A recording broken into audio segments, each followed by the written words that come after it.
एक समय था जब राजा इंद्र की परियां पृथ्वी पर नृत्य किया करती थीं। सुबह के समय खुशबूदार पेड़ों से फूल गिरा करते थे। राजा इंद्र अपने बेटे गंधर्वसेन को वचनों में बांधते हुए गधा बनने के लिए कहता है।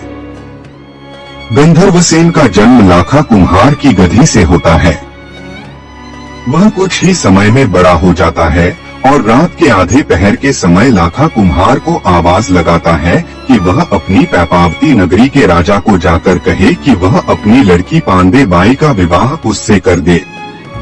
लाखा कुम्हार की गधी का रेंगटा हर रात अपनी इसी बात को दोहराते हुए रोज लाखा कुम्हार को जगाता है, लेकिन लाखा कुम्हार की हिम्मत नहीं होती कि वह यह बात जाकर अपने राजा से कहे कि वह अपनी बेटी पांडे बाई का विवाह उसकी गधी के रेंगटे से कर दे।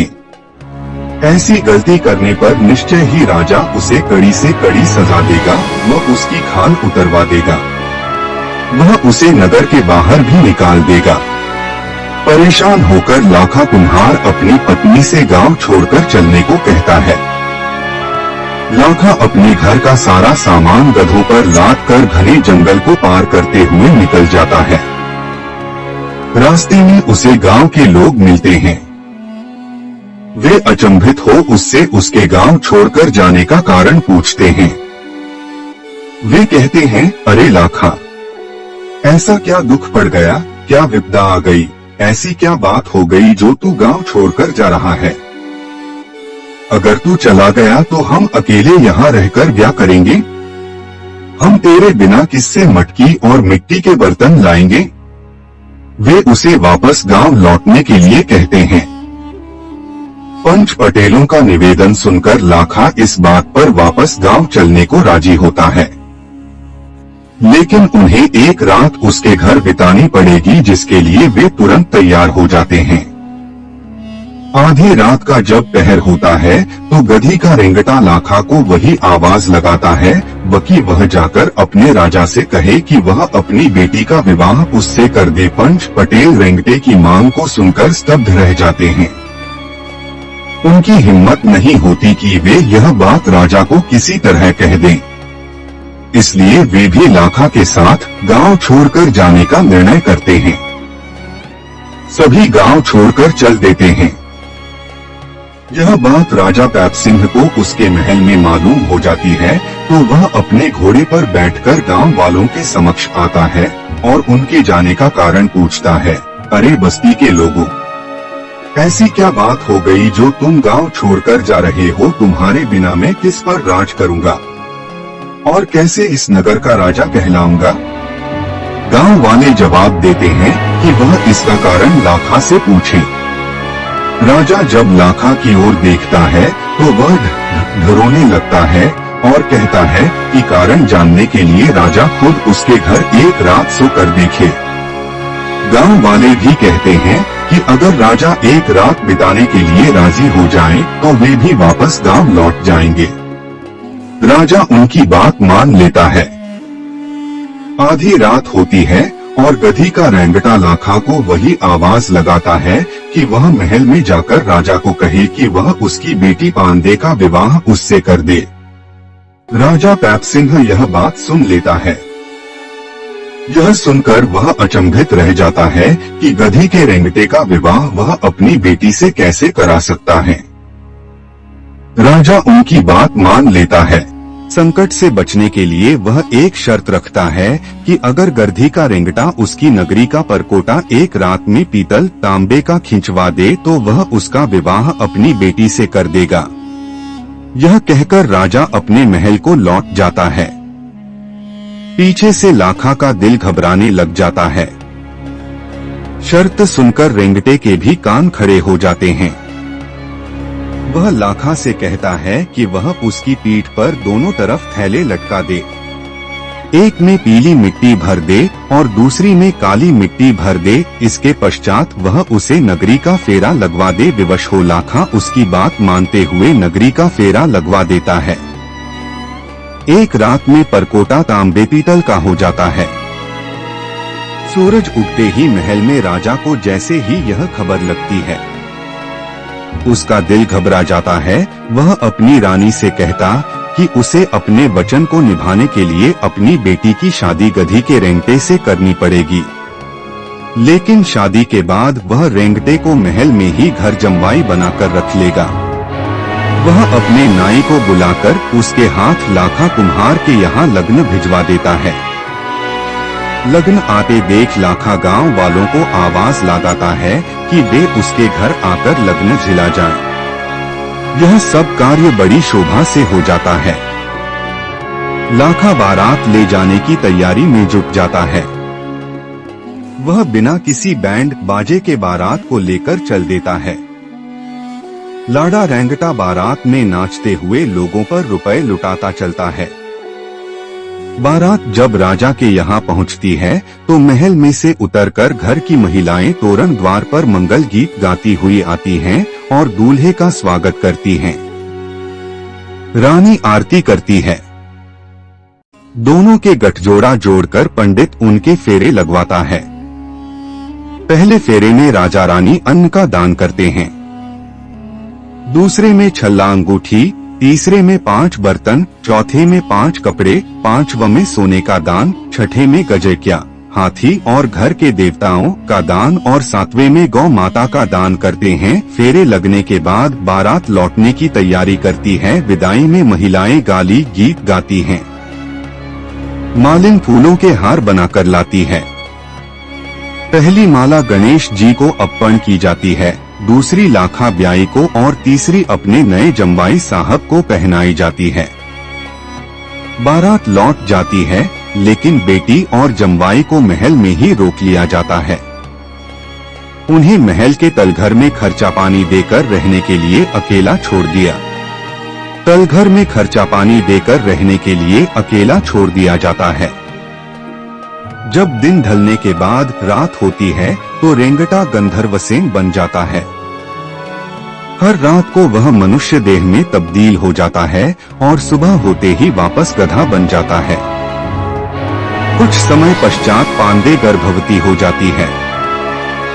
वह एक के बाद एक 4 बच्चों को जन्म देती है, जिसमें सबसे बड़ा भर्तहरी, उससे छोटा विक्रमादित्य, उससे छोटी मैनावंती और चौथे स्थान पर सबसे छोटा भाई सलीमादित्य जन्म लेता है। चारों बहन भाई महल के तलघर में खेलते कूदते हैं। एक दिन राजा पैप सिंह की रानी को अपनी बेटी की याद आती है। उसके हाल चाल जानने के लिए वह अपनी दासियों को तलघर में भेजती है। वे जाकर देखती हैं कि पांडे हाथ में किताब लिए पढ़ रही है और चारों बच्चे मस्ती में खेल रहे हैं। दासियों से मिलकर वह कहती है कि वे जाकर उसकी माँ से कह दें कि उसने तो अपनी बेटी का विवाह गधे से किया था, लेकिन उसके 4 बच्चों का जन्म हुआ है। इतने में रेंगटा भी घास चरकर वापस लौट आता है। रात का वक्त होता है। रेंगटा अपनी खाल उतारकर गंधर्वसेन बन जाता है। खाल को खूंटी पर टांग देता है। यह राज जानने के बाद मौका देखकर रानी दासियों को तेल देकर भेजती है कि वे जाकर रेंगटे की खाल को जला दें। रानी सोचती है कि ऐसा करने से रेंगटा हमेशा के लिए खत्म हो जाएगा और बदले में मनुष्य रूपी गंधर्वसेन बच जाएगा। खाल को दासियां जैसे ही आग लगाती हैं, गंधर्वसेन पांडे से कहता है, अरे मेरी खाल में किसी ने आग लगा दी है, मेरा पूरा शरीर जल रहा है। तू तुरंत इस नगर को छोड़कर जंगल में चारों बच्चों को लेकर निकल जा। मैं बदला लेने के लिए आज इस नगर को तहस-नहस कर दूंगा। पांडे चारों बच्चों को लेकर महल छोड़ जंगल में पहुंच जाती है। वहां घने जंगल का भयावह दृश्य देख जोर जोर से रोने लगती है। उसे रोता देख चारों बच्चे भी रोने लगते हैं। सलीमादित्य गोद में होता है। जंगल में खाने पीने को कुछ नहीं मिलता। भूख के मारे आंचल में दूध आना भी बंद हो जाता है। छोटा बालक सलीमादित्य भूखा मरने लगता है। इतने में सामने से नाहर और नाहरनी का जोड़ा आता दिखाई देता है।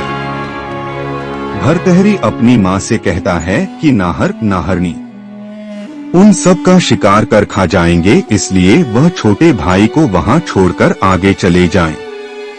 पांडे सलीमादीद को नरसल पेड़ के नीचे रखकर बाकी तीनों बच्चों को लेकर वहां से चल देती है। घनी रात का समय होता है।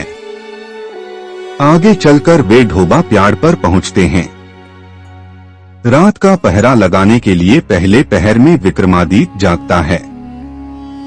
ढोबा प्याड़ के पास स्थित बावड़ी के बड़ में काले सांप का वास होता है।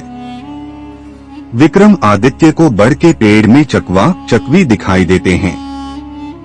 विक्रमादित्य की मौजूदगी से अनभिज्ञ वे आपस में बतियाते हैं कि अगर उनमें से कोई चकवे को मारकर खा जाए तो वह धारा नगरी का राजा बन जाएगा, और चकवी कहती है कि अगर कोई उसे मारकर खा जाए तो वह रोज एक सोने की मोहर उगलेगा। चकवे चकवी की बात सुनकर विक्रमादित्य सोचता है कि वह दोनों का शिकार कर खुद चकवी को खा जाए तो रोज एक सोने की मोहर मिलेगी, और भाई भरतहरी को चकवा खिला देगा तो उसे धारा नगरी का राज मिल जाएगा। दोनों का शिकार कर वह भरतहरी को जगाता है। भरतहरी अपने भाई की बात सुनकर चकवे को खा लेता है और विक्रमादित्य चकवी को खा जाता है। आधी रात का पहरा भी पूरा हो जाता है। इसके बाद पहरा देने की बारी भरतहरी की आती है। अब विक्रमादित्य गहरी नींद सो जाता है। इतने में जिस बड़ के पेड़ में तीर से चकवा चकवी का शिकार किया था उसमें से काला नाग नीचे उतरता है और विक्रमादित्य को डस लेता है। विक्रमादित्य की वहीं मृत्यु हो जाती है। उसके मुंह पर चींटियां चढ़ने लगती हैं। सूरज उगता है तो पता चलता है कि उसकी मृत्यु हो चुकी है। पांडे अपने दूसरे बेटे को खोने के दुख में रोने लगती है। जिंदा बचे हुए भरतहरी और उसकी बहन भी जोर जोर से रोने लगते हैं। माँ विलाप करती है कि भगवान ने उसके भाग्य में यह सब दुख क्यों लिखे हैं। अपने भाई की अंत्येष्टि के लिए खप्पन फन लाने के लिए भरतहरी शहर की ओर निकल जाता है। घना जंगल पार करते हुए वह धारा नगरी पहुंचता है, जिसके दरवाजे उसे बंद मिलते हैं। दरवाजे बंद देख भरतहरी दुखी होता है। उस समय धारा नगरी का कोई राजा नहीं होता, क्योंकि जो भी राजगद्दी पर बैठता है उसे वहां का राक्षस व कामाख्या देवी खा जाते थे। भरतहरी को देख नगरवासी उसे राजा बनने का प्रस्ताव देते हैं। दुखी भरतहरी जवाब देता है कि वह तो अपने भाई की अंत्येष्टि के लिए खप्पन लेने आया है, लेकिन आखिर में उसे नगरवासियों का निवेदन स्वीकार करना पड़ता है। धारा नगरी का राजा बनने के पश्चात वह अपने भाई बहन और मां को भूल जाता है। भरतहरी को जब राक्षस की बात पता चलती है तो वह उसे रिझाने के लिए नगर के गेट से महल की राजगद्दी तक फूल बिछवा देता है और ऊपर से सुगंधित इत्र का छिड़काव करवा देता है। जैसे ही राक्षस महल में प्रवेश करता है वह मादक महक से मोहित हो जाता है। कामाख्या देवी भी भरतहरी से खुश हो जाती हैं। दोनों खुश होकर भरतहरी को वरदान देते हैं कि धारा नगरी पर अब वही राज करेगा। जंगल में पांडे अपने दोनों बच्चों और विक्रमादित्य की लाश के साथ भाई के लिए खप्पन लेने गए भरतहरी का इंतजार करती बैठी रहती है। पांडे के दुख को देख शंकर भोलेनाथ प्रकट होते हैं और अपना नाद बजाते हैं। काला नाग पेड़ से उतरकर विक्रमादित्य के शरीर का सारा जहर चूस लेता है। शंकर द्वारा अमृत जल के छींटे देते ही वह उठ खड़ा होता है। विक्रमादित्य को जिंदा कर शंकर अपनी धुनी पर वापस चले जाते हैं।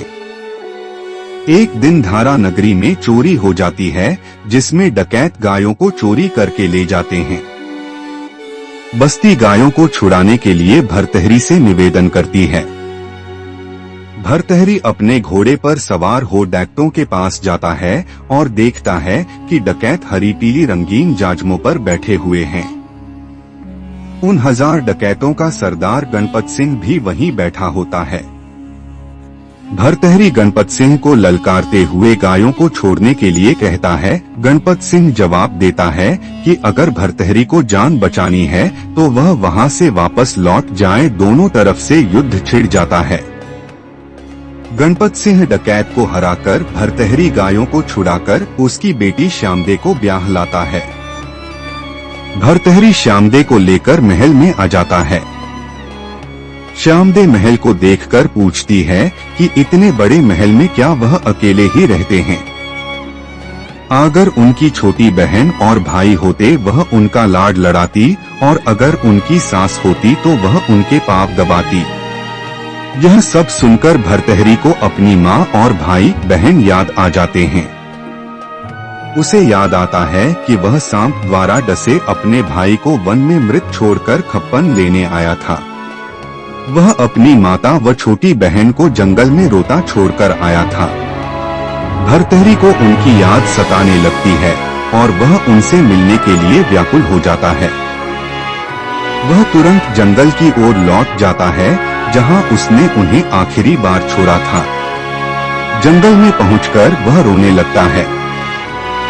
उसे रोता देख शंकर फिर से प्रकट होते हैं और उसके रोने का कारण पूछते हैं। भरतहरी का दुख सुनकर उसे आश्वस्त करते हैं कि उसे जल्द ही उसकी बिछड़ी माँ व बहन भाई वापस मिल जाएंगे। शंकर के कहे अनुसार भरतहरी को अपनी माँ, भाई विक्रमादित्य व बहन मेणावंती वापस एक ही जगह पर मिल जाते हैं। सब गले मिलते हैं। भरतहरी सभी को लेकर धारा नगरी के महल में लौट जाता है और फिर से वहां राज करने लगता है।